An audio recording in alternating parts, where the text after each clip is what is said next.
yang Allah turunkan kepada manusia untuk dipakai, digunakan sebagai bekal kehidupan. Yang pertama tadi syariat, yang kedua adalah kitab suci, yang ketiga adalah nilai keadilan. Ila qaulihi ta'ala, a'udzu billahi minasyaitonir rajim. Bismillahirrahmanirrahim. Laqad arsalna rusulana bil bayyinat wa anzalna ma'ahumul kitab wal mizan liyaquman nasu bil qist wa anzalna al hadid fihi ba'sun syadid wa manafi' linnas wa liya'lama Allah man yansuruh wa rusulahu bil ghaib innallaha qawiyyun aziz sadaqallahul azim. Alhamdulillah. Ayat yang tiang baca ini adalah ayat 25 dari suratul Hadid. Allah Subhanahu wa taala dalam ayat ini menyebutkan tentang 4 hal. Yang semuanya itu adalah nikmat yang sangat istimewa untuk manusia. Sekaligus juga menjadi amanah untuk bisa kita jaga, kita fahami, kita pergunakan dan kita amalkan sebaik-baiknya.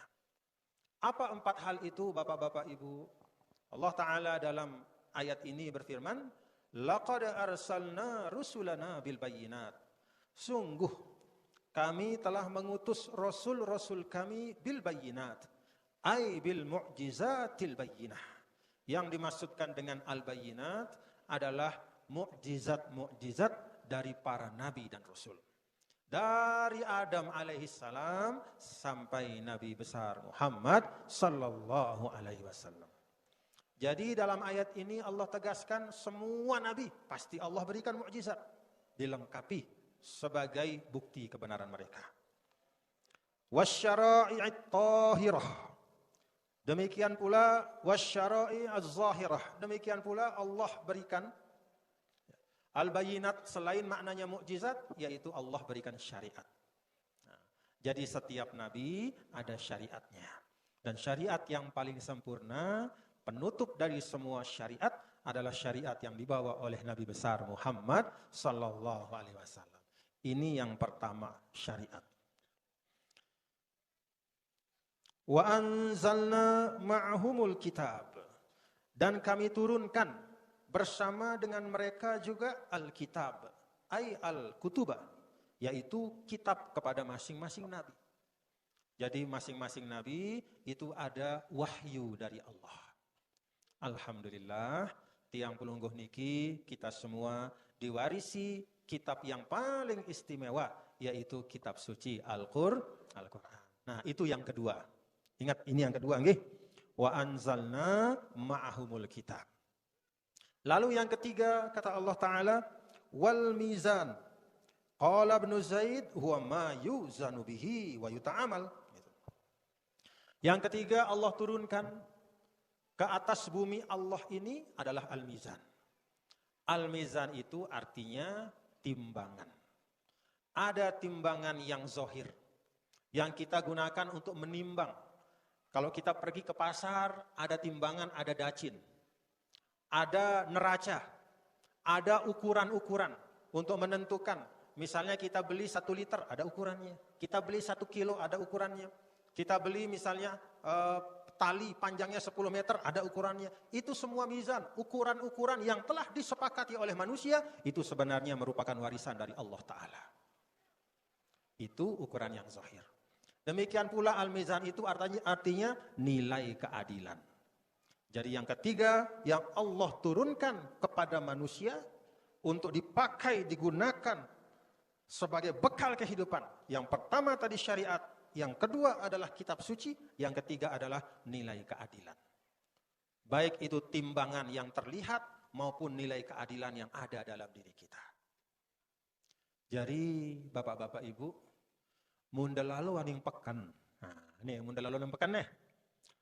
Terus sudah beli terasi. Ada terasi ini terjual? Hah? Ada terasi. Nah, misal pira lu enak sudah beli terasi? Hah? Atau beli terong Aceh misal, okay? Beli terong Aceh sekilo misalnya. Kemudian tertimbang atau enggak? Timbang. Begitu ditimbang, maka ketika sida menimbang dengan baik, sida si berjual nimbang dengan jujur.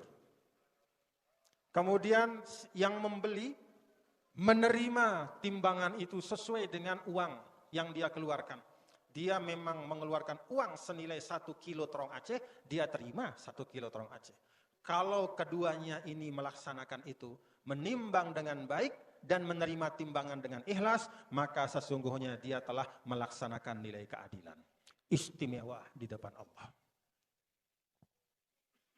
Jadi, langan tem mau pahala. Dek le masjid doang, ibu-ibu nggih. Dek le masjid doang. Lek pekan nendah bau tem mau pahala. Bahkan orang yang berdagang dengan Nabi katakan at-tajir al-amin, yang menggunakan timbangan dengan baik, dia jujur dan amanah, nanti tempatnya di akhirat bersama dengan para nabi, siddiqin dan syuhada.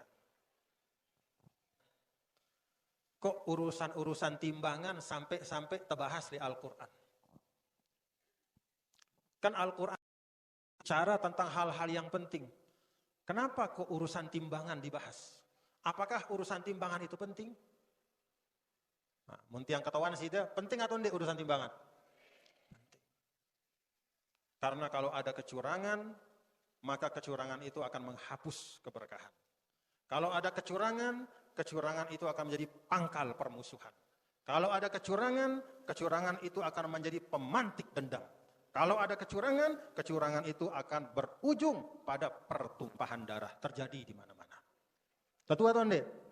Gara-gara kepeng, gara-gara urusan hak antara yang harus dia terima, tapi ternyata tidak dia terima. Dia merasa haknya dirampas. Seharusnya dia dapat 10, hanya dapat 1. Padahal dia sudah membayar 10, dendam hatinya. Kalau sudah dendam, itu kebencian. Di situ jalan setan merusak pikiran manusia. Karena itu dalam Al-Quran niki bapak-bapak ibu, Al-Mizan ini khusus dalam ayat ini disebutkan oleh Allah Ta'ala sebagai suatu nikmat yang harus dijaga, harus dipelihara, tidak boleh dilanggar, tidak boleh bergeser. Karena kalau lepas dari mizan, disitulah awal mula kezaliman. Kan banyak kejahatan bapak-bapak ibu nih, gara-gara ongkos kurang. Misalnya naik motor tiba-tiba harusnya ongkosnya 5.000, dia kasih cuma 2.000 sudah pergi. Marah supirnya. Dikejar besi habis sugul batik plok. Innalillahi. Gara-gara apa? Tidak melaksanakan al-mizan. Antara hak dan kewajiban itu ditinggalkan. Keadilan dilepas, kezoliman yang dilakukan. Nah, karena itu Tiang mengajak kepada bapak-bapak, ibu-ibu, jemaah sekalian, keluarga besar Tiang yang ada di Sembalun Bumbung dan kita semua. Mari kita jaga betul nilai-nilai keadilan itu. Sama seperti di pemerintahan atau dimanapun. Suatu negara kalau ada keadilan, insya Allah rakyatnya akan tenang. Betul atau tidak Bapak Ibu? Ndekna harus itu jadi dengan sugih. Ya jamak-jamak, tapi kalau kita yakin bahwa negara kita ini ada keadilan, insya Allah kita tenang. Demen idapta. Betul atau tidak? Kalau misalnya kita rasa bahwa Pak Kepala Desa Sembalun Bumbung orang yang adil, demen sudah. Kalau misalnya Sida merasa bahwa ada pemimpin Sida di tempat ini adalah orang zolim, silih Sida. Nah, itu. Jadi itulah Allah kasih di hati kita nilai keadilan untuk kita jaga, untuk kita amalkan. Dan salah satu yang sangat penting dalam nilai keadilan itu antahkumalin nas bima tahkumuli nafsika, yaitu kita memperlakukan orang sebagaimana kita ingin diperlakukan. Sida demen terperlakukan bagus dengan demen, mun budaya barang batur, demen sida tersenyuman atau ngengosang. Nah, Maka bagian dari yang adil itu kata para ulama adalah kita memperlakukan orang lain sebagaimana kita ingin diperlakukan. Kalau kita ingin disenyumi, maka kita harus senyum juga sama orang. Kalau kita ingin ketika berdagang, kita diperlakukan baik, maka kita juga harus perlakukan orang dengan baik. Ini berlaku umum, disebut oleh para ulama sebagai al-qaidatuz zahabiyah. Al-qaidatuz zahabiyah itu istilahnya kaedah emas dalam kehidupan. Apa itu kaedah emas dalam kehidupan? Kebaikan akan membuahkan kebaikan, keburukan pasti akan menghasilkan kehancuran.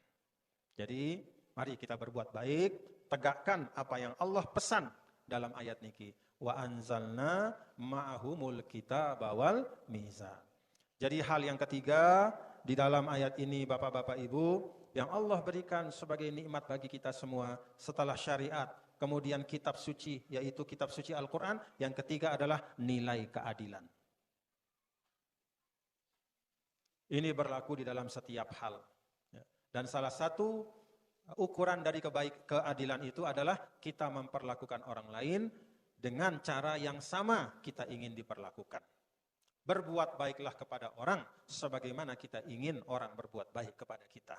Jangan menzolimi orang sebagaimana kita tidak mau dizolimi oleh siapapun. Itu namanya al-mizan. Nah, kemudian yang keempat, Allah Subhanahu wa taala menyampaikan wa anzalnal hadid fihi ba'sun syadid wa manafi'u linnas. Kemudian yang keempat, Allah Subhanahu wa taala menurunkan. Perhatikan niki Bapak Ibu nggih. Allah Subhanahu wa taala menurunkan baja besi. Dari segala macam bahan-bahan mineral yang ada di dunia ini, dalam ayat ini yang disebut satu, yaitu besi baja. Kenapa besi yang disebut? Karena memang besi itu manfaatnya luar biasa. Maka disebut dalam ini fihi ba'sun syadid, ada kekuatan yang sangat luar biasa dari besi itu. Wa manafi'u linnas, dan juga bisa membawa kemanfaatan bagi manusia. Nah, para ulama sampaikan bahwa maksud disebutnya besi di dalam ayat ini mengingatkan kepada kita bahwa semua isi bumi yang Allah telah berikan, baik yang ada di atas permukaan bumi atau yang ada di dalam perut bumi yang harus kita gali, maka itu semua harus diarahkan untuk manafi'u linnas. Dijadikan sesuatu yang bermanfaat. Nah, karena itu jamaah sekalian yang dirahmati Allah Subhanahu wa taala, mengolah bumi Allah ini salah satu ibadah yang istimewa. Menelantarkan bumi Allah juga adalah dosa besar yang luar biasa. Jadi kalau sida berduit tanah bangket, jangan disombongkan tanah itu, tapi pastikan sida bisa mengelolanya. Karena kalau ada tanah tidak ada manfaatnya sama sekali, berarti itu menyia-nyiakan amanah Allah. Di sini disampaikan, diingatkan, wa anzalnal hadida fihi ba'sun syadid wa manafi'u linnas. Besi, baja dan semua bahan-bahan mineral tambang. Kemudian logam dan segala macam, termasuk juga tumbuhan-tumbuhan, tanah dan semua nikmat dan karunia Allah tidak boleh disia-siakan. Itu makna dari ayat ini. Fihi ba'sun syadid wa manafi'u linnas. Alhamdulillah, di Sembalun Bumbung ini tanahnya subur nggih. Apa yang ditanam di sini? Nih, apa nih? Strawberry. Strawberry. Apa bahasa Indonesia strawberry itu? Hah? Strawberry. Alhamdulillah.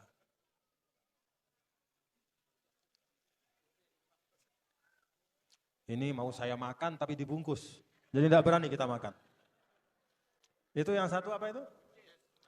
Kacang merah hasil dari bumi Sembalun. Kalau tiang lihat dari tanaman-tanaman ini harusnya sih deh. Pertama, jarang sakit dengan Sembalun.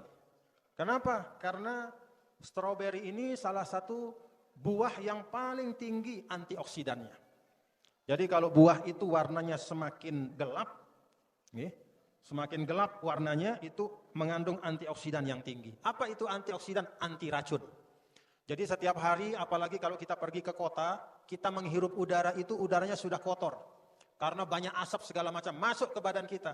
Kalau kita makan stroberi, racun itu menjadi tawar. Itu namanya antioksidan, anti racun. Apa ini? Ini bungkus juga ini. Nggak boleh makan kita. Nggak, berjorat ya. Ada bawang putih, Masya Allah.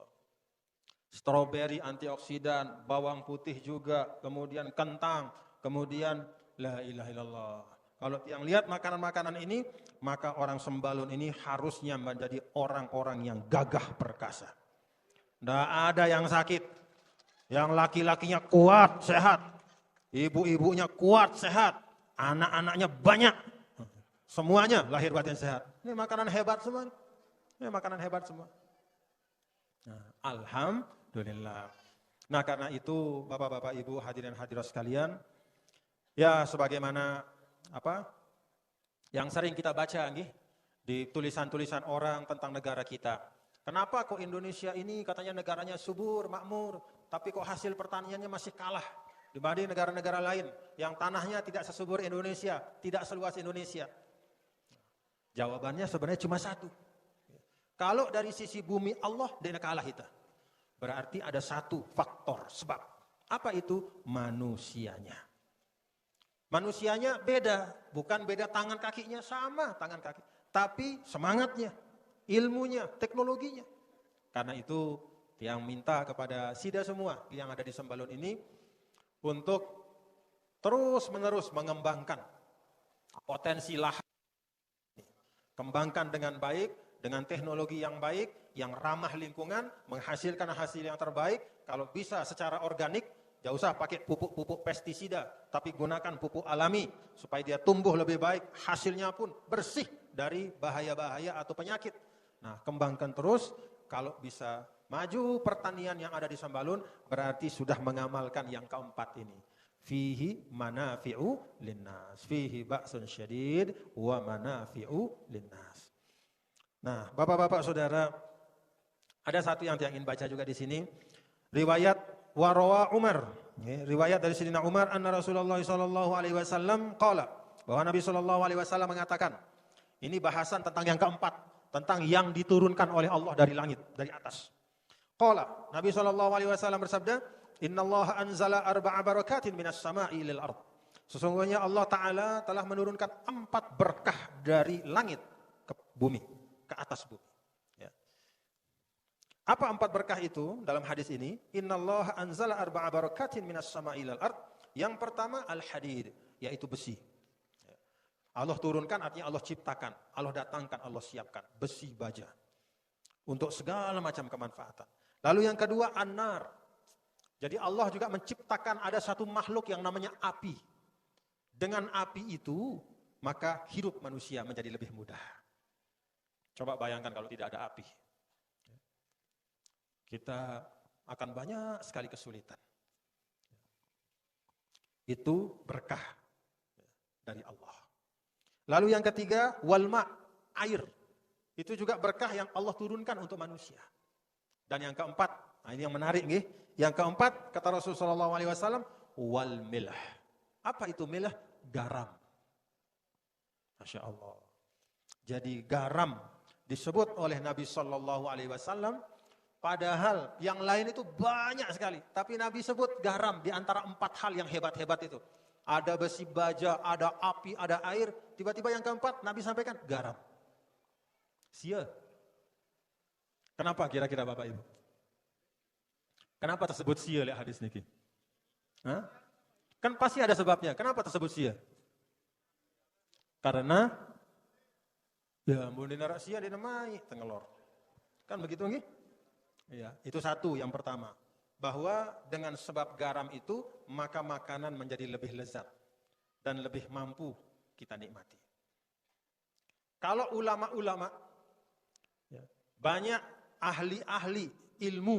Ya, kalau mereka biasa membaca hadis Rasulullah SAW, mereka berusaha mencari hikmah yang tersembunyi. Kenapa Nabi menyebut sia?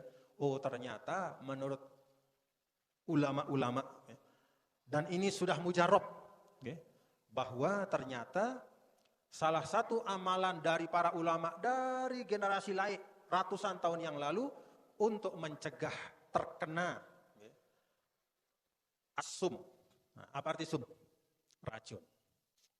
Termasuk juga mencegah as-sihr yang dimasukkan melalui makanan atau minuman.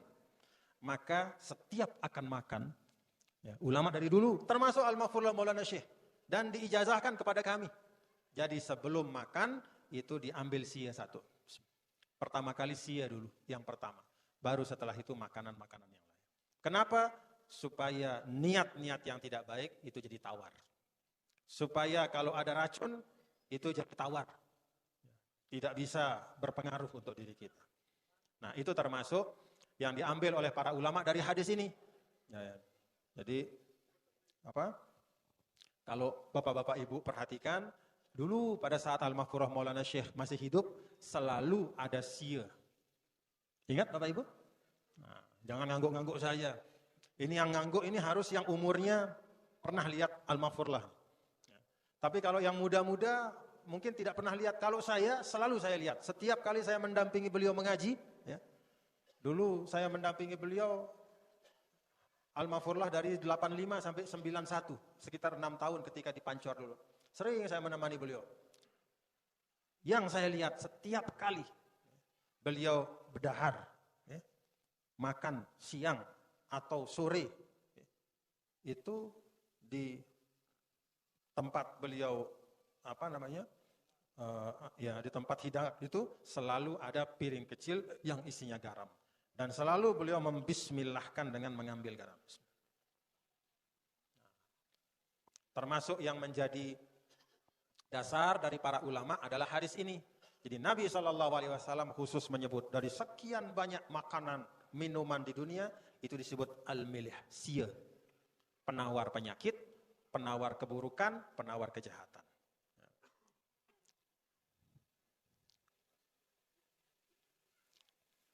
Berdua sia? Iya. Alhamdulillah.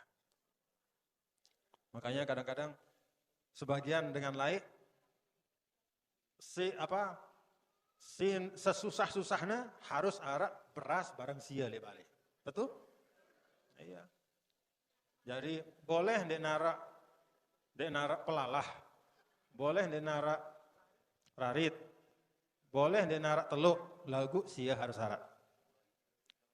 Seburai jangan sia. Buik 2 piring nasi, ya, nasi hangat. Alhamdulillah. Wallahu a'lam bissawab. Nah, bapak-bapak, ibu, saudara-saudara sekalian, jadi kita sudah mengaji atau membaca ayat 25 dari suratul Hadid, dan di situ kita dapatkan pelajaran, ya, makna yang terkandung dalam ayat 25 suratul Hadid, yaitu turun satu dari yang 4 tadi, ya. Besi, api, air, sia. Apa yang turun nih? Nah, terus kok pergi sih dah? Takut si air? Hah? Ya. Untung dia besi sih turun, kata Tuan Guru Salah. Kalau besi gawat.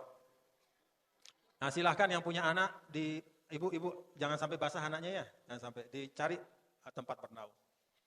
Nah, Bapak Ibu Saudara sekalian, ini 4 hal, ya. 4 hal yang mohon dipahami dengan baik. Ya. Ini adalah 4 hal yang Allah Subhanahu wa taala nyatakan diawali dengan kata sumpah laqad. Nah, laqad. Jadi kalau ada ayat diawali dengan al-qasam, itu menunjukkan bahwa maknanya itu makna yang luar biasa. Maka 4 hal yang ada dalam ayat ini, Bapak-bapak Ibu pegang sebagai pedoman. Yang pertama apa? Al-bayyinat bimakna asy-syari'ah az-zahirah. Yaitu syariat yang Allah Subhanahu wa taala turunkan, ya, yang telah disampaikan oleh Nabi kita, Nabi besar Muhammad sallallahu alaihi wasallam. Jadi pegang teguh syariat karena itu wasiat Allah. Lalu yang kedua, Alkitab, yaitu kitab suci. Ada di rumah tiang, ada di rumah pelungguh, bahkan ada di hati kita. Itulah Al-Qur'anul Karim. Baca Al-Quran, datanglah keberkahan hidup. Dekati Al-Quran, akan datang rahmat demi rahmat Allah. Maka Bapak Ibu Saudara sekalian, salah satu keterangan dulu dari para ulama dalam sebuah riwayat. Kami, kata para sahabat dulu, kan di Madinah itu tidak hanya orang Islam yang tinggal. Ada orang-orang Arab yang tidak mau menerima Islam di Madinah. Ada juga orang Yahudi, macam-macam agamanya. Maka kata para sahabat, kami bisa membedakan antara rumah seorang muslim dengan rumah orang yang tidak beragama Islam dari suara bacaan Al-Quran. Jadi bacaan Al-Quran itu penanda yang beriman. Kemudian yang ketiga al-mizan, yaitu nilai keadilan dan timbangan keadilan. Maka tegakkan nilai keadilan itu, jauhkan diri dari segala macam perbuatan yang zalim. Pokoknya segala macam kecurangan kita jauhi sejauh-jauhnya. Dan yang keempat, semua isi bumi Allah ini manafi'ul linnas. Gunakan sebaik-baiknya, olah dengan baik supaya mendatangkan kemanfaatan. Jangan disia-siakan.